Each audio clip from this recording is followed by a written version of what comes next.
سلمان فارسی کی کہانی دیکھیے، 350 سال زندگی پائی ہے، صحابہ میں سب سے طویل العمر ہے۔ ایک مجوسی کے بیٹے تھے، حق کی تلاش میں نکلے، باپ نے گھر سے نکال دیا، ایک پادری کی خدمت کی، مرنے لگا پادری، تو اس نے کہا اب تو غموریا چلے جانا، وہاں کا پادری خدا رسیدہ ہے۔ تو کہتے ہیں میں اس کی تدفین کے بعد غموریا آیا، پھر ساری زندگی اس کی خدمت کی۔ جب وہ مرنے لگا تو اس نے مجھے کہا کہ کوئی ایسا شخص نہیں ہے جس کے پاس میں تجھے اب بھیجوں، اب تو یثرب چلا جا، نبی آخر الزمان کی ہجرت گاہ ہے اور وہ وہاں تشریف لائیں گے۔ کہتے ہیں میں نے اس کو کہا کہ کوئی اور بھی تو ادعائے نبوت کر سکتا ہے، میں دھوکہ نہ کھا جاؤں، کہاں کہاں کی ٹھوکریں کھائی، ماں باپ کا گھر چھوڑا، بستے باغ چھوڑے، تو مجھے کوئی نشانی بتا دے۔ اس نے کہا 3 نشانیاں ہیں، صدقہ قبول نہیں کرے گا، ہدیہ چھوڑے گا نہیں، اور تیسری بات اس کی 2 کندھوں کے درمیان مہر نبوت ہوگی۔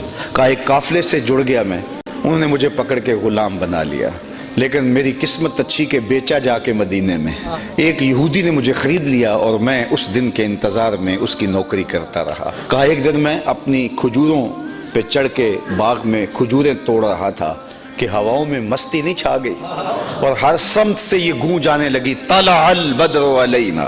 تو کہتے ہیں کہ ماحول کی خوشبو اور روحانیت مجھے بتا رہی تھی کہ یہ وہی آ گیا جس کا تو انتظار کر رہا ہے۔ کہتے ہیں مجھ سے صبر نہ ہو سکا، میں نے اوپر سے چھلانگ لگا دی اور دوڑ پڑا۔ میرے آقا نے سمجھا، یہودی آقا نے، کہ شاید غلام بھاگ گیا، اس نے دوڑ کے مجھے پکڑ لیا۔ میں نے اس کو کہا چھوڑ دے مجھے، میں بھاگا نہیں ہوں، یہ جسم تیرا ہی غلام ہے لیکن دل نوکر کسی اور کا ہے۔ کہتے ہیں میں حضور کی خدمت میں گیا اور میں کھجوریں لے گیا تھا صدقے کی، جا کے میں نے پیش کی تو حضور نے فرمایا ہم نبی صدقہ نہیں کھایا کرتے۔ کہتے ہیں نشانی پوری ہو گئی۔ پھر ایک دن میں پھر گیا اور میں ہدیے کے طور پہ کھجوریں لے گیا تو حضور نے فرمایا ہاں یہ ہم لیں گے، قبول کر لیں۔ کہتے ہیں 2 نشانیاں بھی پوری ہو گئیں، حضور کا چہرہ بھی بتاتا تھا کہ یہ وہی ہیں، لیکن میری بھی ضد تھی کہ تیسری نشانی دیکھوں گا تو ایمان لاؤں گا۔ ایک دن میرے باغ میں حضور آئے اور آقا کریم نے اپنے مبارک کندھے کے اوپر کپڑا ڈالا ہوا تھا اور جو مہر نبوت والی جگہ تھی وہ چھپی ہوئی تھی۔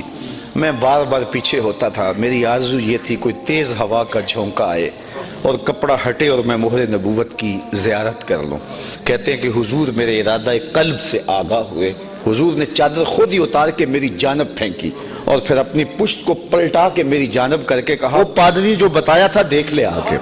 تو کہا میں نے دیکھا کہ حضور کے 2 کندھوں کے درمیان مہر نبوت تھی۔